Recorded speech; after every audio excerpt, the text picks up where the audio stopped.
ಪೋಸ್ಟರ್ಗಳ ಬಡಿದಾಟ ನಡೀತಾ ಇದೆ. ಇಲ್ಲಿ ಕುಮಾರಸ್ವಾಮಿಯವರ ವಿರುದ್ಧ ನಾನಾ ರೀತಿಯಂಥ ಆಪಾದನೆಗಳನ್ನು ಮಾಡ್ತಾ ಇದ್ದಾರೆ. ಕುಮಾರಸ್ವಾಮಿ ಮತ್ತು ಅವರ ಇಡೀ ತಂಡ ನೇರವಾಗಿ ಟಾರ್ಗೆಟ್ ಮಾಡ್ತಾ ಇರುವಂಥದ್ದು ಮುಖ್ಯಮಂತ್ರಿ ಡಿ ಕೆ ಶಿವಕುಮಾರ್ ಅವರ ಕಡೆಗೆ. ಡಿ ಕೆ ಶಿವಕುಮಾರ್ ಅವರ ಆಪ್ತರು ಹೇಳ್ತಾ ಬಂದಿರುವಂಥದ್ದು, ಇದು ಶಿವಕುಮಾರ್ ಅವರು ಮುಖ್ಯಮಂತ್ರಿ ಕಾರಣಕ್ಕಾಗಿ ಇವರಿಗೆ ತಡೀಲಾರದೆ ಇವರು ಈ ರೀತಿಯಾಗಿ ಆರೋಪ ಮಾಡ್ತಾ ಇದ್ದಾರೆ.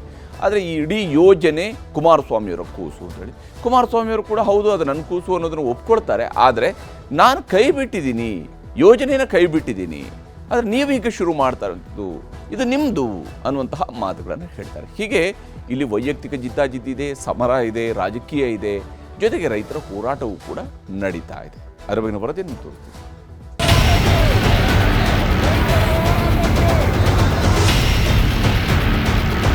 ಕುಮಾರಸ್ವಾಮಿ ಅವರು ಕ್ಷಮಾಪಣೆ ಕೇಳಬೇಕು ಸಾರ್ವಜನಿಕವಾಗಿ, ಇಲ್ಲಾಂದ್ರೆ ಇನ್ಫಾರ್ಮೇಶನ್ ಕೇಸ್ ಹಾಕಿ ಕಡಿವಾಣ ಹಾಕಕ್ಕಾಗಲ್ವ? ನೀವು ಏನು ನಡೀತಾ ಇದೆ? ಏನು ತಿಳುವಳಿಕೆ ಸರ್ಕಾರ? ಬಿಡದಿ ಟೌನ್ಶಿಪ್ ಕದನ ದಿನೇ ದಿನೇ ಹೊಸ ಸ್ವರೂಪ ಪಡೆದುಕೊಳ್ಳುತ್ತಿದೆ. ಈವರೆಗೆ ಸರ್ಕಾರ ಮತ್ತು ಬಿಡದಿ ರೈತರ ಮಧ್ಯೆ ಹೋರಾಟ ನಡೆಯುತ್ತಿತ್ತು. ರೈತರ ಹೋರಾಟದ ಪರವಾಗಿ ಕೇಂದ್ರ ಸಚಿವ ಎಚ್.ಡಿ. ಕುಮಾರಸ್ವಾಮಿ ಅಖಾಡಕ್ಕಿಳಿದಿದ್ರು. ಆದರೆ ಇದೀಗ ಹೋರಾಟದ ವರಸೆಗೆ ಎಚ್.ಡಿ. ಕುಮಾರಸ್ವಾಮಿ ಕುಟುಂಬದ ವೈಯಕ್ತಿಕ ಆಸ್ತಿಪಾಸ್ತಿ ವಿರುದ್ಧವೇ ಶುರುವಾಗಿದೆ. ನಿನ್ನೆ ವಿಜಯಪುರದಲ್ಲಿ ಮಾತನಾಡಿದ್ದ ಸಚಿವ ಎಂ.ಬಿ. ಪಾಟೀಲ್, ಬಿಡದಿಯಲ್ಲಿ ಎಚ್.ಡಿ.ಕೆ ಕುಟುಂಬ 100 ಎಕರೆ ಜಮೀನು ಹೊಂದಿದೆ ಅಂತ ಹೇಳಿದ್ರು.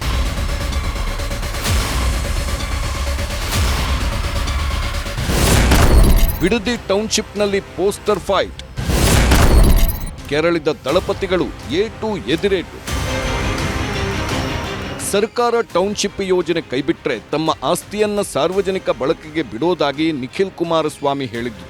ಬಿಡದಿ ಭಾಗದಲ್ಲಿ ತಮ್ಮ ತಾಯಿ ಹೆಸರಲ್ಲಿರೋ 27 ಎಕರೆ ಭೂಮಿ ಸೇರಿಸಿ ತಮ್ಮ ಹೆಸರಿನಲ್ಲಿರೋ 5 ಎಕರೆ ಭೂಮಿಯನ್ನ ಶಾಲೆ, ಆಸ್ಪತ್ರೆ, ಕ್ರೀಡಾಂಗಣ ಸೇರಿದಂತೆ ಸಾರ್ವಜನಿಕ ಉಪಯೋಗಕ್ಕೆ ನೀಡ್ತೀನಿ ಅಂತ ಪ್ರತಿಭಟನಾ ಸಮಾವೇಶದ ವೇಳೆ ಘೋಷಣೆ ಮಾಡಿದ್ರು. ಈ ವಿಚಾರಕ್ಕೆ ಸಂಬಂಧಿಸಿದಂತೆ ಬೈರಮಂಗಲ ಸುತ್ತಮುತ್ತ ಕಾಂಗ್ರೆಸ್ ಕಾರ್ಯಕರ್ತರು ಪೋಸ್ಟರ್ ಅಂಟಿಸಿದ್ದಾರೆ. ಈ ಪೋಸ್ಟರ್ನಲ್ಲಿ ಕುಮಾರಸ್ವಾಮಿ ಕುಟುಂಬದ ಜಮೀನು ವಿಚಾರವಾಗಿ ಉಲ್ಲೇಖ ಮಾಡಿ ಲೇವಡಿ ಮಾಡಲಾಗಿದೆ. ಇದು ನಿಖಿಲ್ ಕುಮಾರಸ್ವಾಮಿ ಸೇರಿದಂತೆ ಜೆಡಿಎಸ್ ನಾಯಕರನ್ನ ಕೆರಳುವಂತೆ ಮಾಡಿದೆ. ನಿಖಿಲ್ ಕುಮಾರಸ್ವಾಮಿ ಮತ್ತೆ ಅನಿತಾ ಕುಮಾರಸ್ವಾಮಿಯ ಒಂದು ಹೆಸರಲ್ಲಿ ಇರತಕ್ಕಂಥ ಕೃಷಿ ಭೂಮಿಯಲ್ಲಿ, ಆ ಕೃಷಿ ಭೂಮಿಯಲ್ಲಿ ಒಂದು ಶಾಲೆಯನ್ನು ಓಪನ್ ಮಾಡ್ತಾನೆ, ಒಂದು ಆಸ್ಪತ್ರೆಯನ್ನು ನಿರ್ಮಾಣ ಮಾಡ್ತಾನೆ.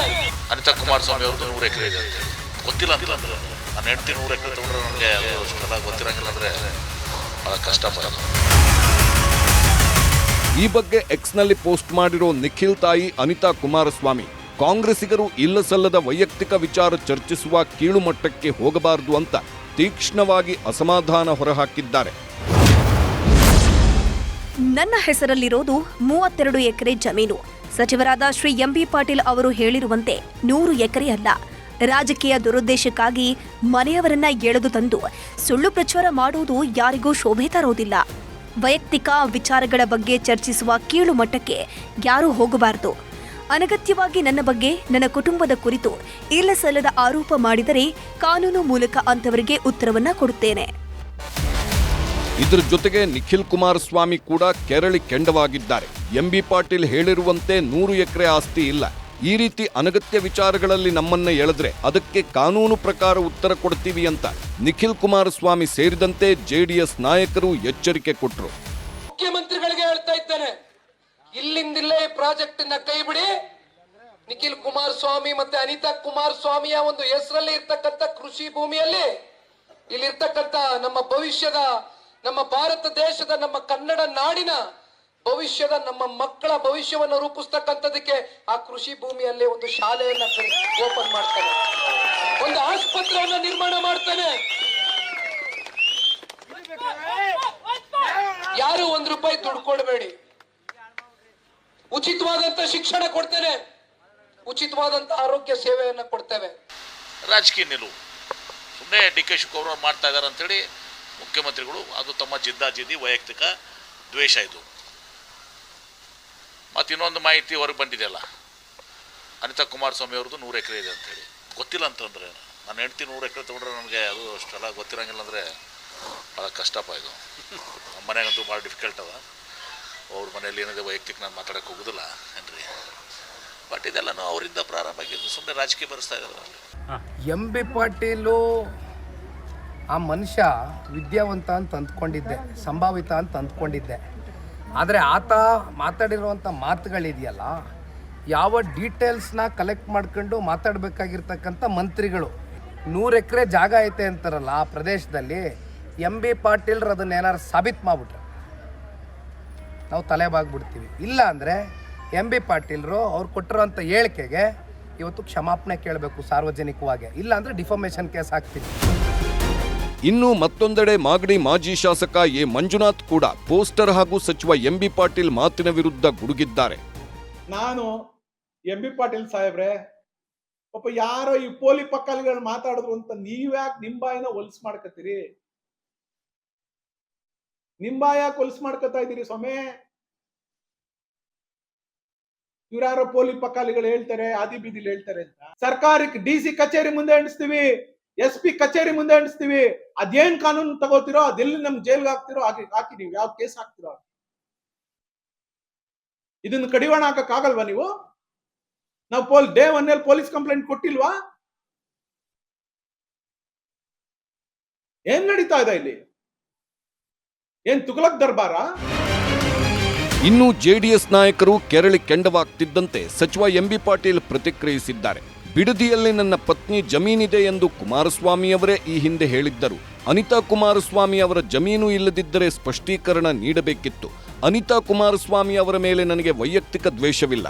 ಇಷ್ಟಾಗಿಯೂ ನನ್ನ ಮಾತಿನಿಂದ ಅವರಿಗೆ ನೋವಾಗಿದ್ದರೆ ವಿಷಾದ ವ್ಯಕ್ತಪಡಿಸುವೆ.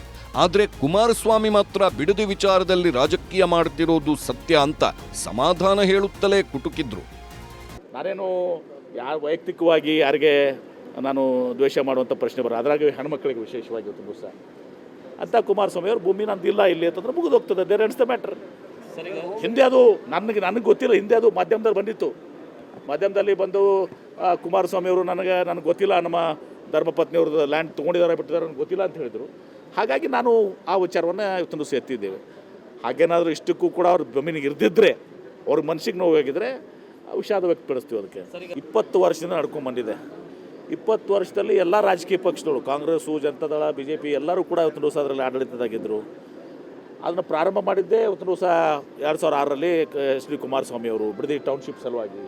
ಇದು ಜಿದ್ದಾಜಿದ್ದ ರಾಜಕಾರಣ. ಇವತ್ತೊಂದು ದಿವಸ DK ಶಿವಕುಮಾರ್ ಅವರು ಮುಖ್ಯಮಂತ್ರಿಗಳಾಗಿ ಇವತ್ತು ಆಗೋದ್ರಿಂದ ಜನತಾದಳದವರು ಇದೊಂದು ರಾಜಕೀಯ ಇದನ್ನೊಂದು ಬೇಳೆ ಬೇಯಿಸ್ಕೊಳ್ಳೋಕ್ಕೆ ಕೆಲಸವನ್ನು ಮಾಡ್ತಾರೆ. ತಾವು ಅಧಿಕಾರದಾಗ ಕುಮಾರಸ್ವಾಮಿ ಅವರು ಬಿಡ್ಬೋದಾಗಿತ್ತಲ್ಲ ಅದನ್ನು.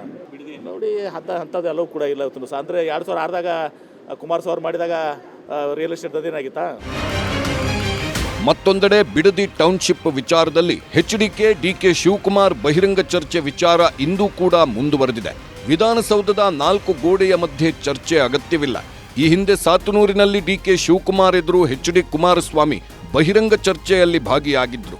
ಅದೇ ರೀತಿ ಬೈರಮಂಗಲದಲ್ಲಿ CM DK ಶಿವಕುಮಾರ್ ಚರ್ಚೆಯಲ್ಲಿ ಭಾಗಿಯಾಗಬೇಕು ಅಂತ ಮಾಗಡಿ ಮಾಜಿ ಶಾಸಕ ಎ ಮಂಜುನಾಥ್ ಒತ್ತಾಯಿಸಿದ್ರು. 26ನೇ ತಾರೀಕು ನಮ್ಮ ಕುಮಾರಣ್ಣವರು ಸ್ವಲ್ಪ ಬ್ಯುಸಿ ಇರೋದ್ರಿಂದ 27ನೇ ತಾರೀಕು ನಾವು ರೆಡಿ ಇದ್ದೇವೆ. ಮಾನ್ಯ ಕುಮಾರಣ್ಣವರು ಆ ಜಾಗಕ್ಕೆ ಬಂದು ಚರ್ಚೆಗೆ ಸಿದ್ಧರಿದ್ದೇವೆ. ನೀವು ವೇದಿಕೆ ಸಿದ್ಧಪಡಿಸಿ, ಯಾವುದೇ ಅಹಿತಕರ ಘಟನೆ ನಡೆದಾಗೆ ನಾವು ಜವಾಬ್ದಾರಿ ತೆಗೆದುಕೊಳ್ತೇವೆ.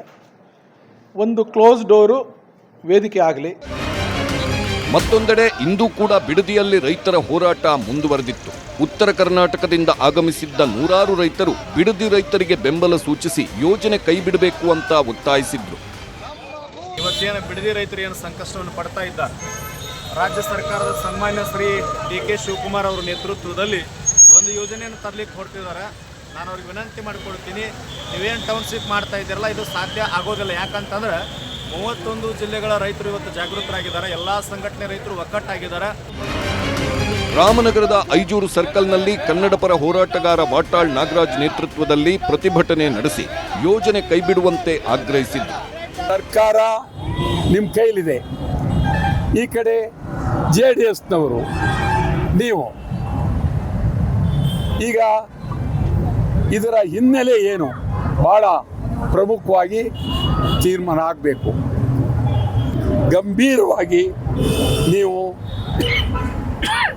ರೈತರಿಗೆ ಅನುಕೂಲ ಮಾಡಬೇಕು.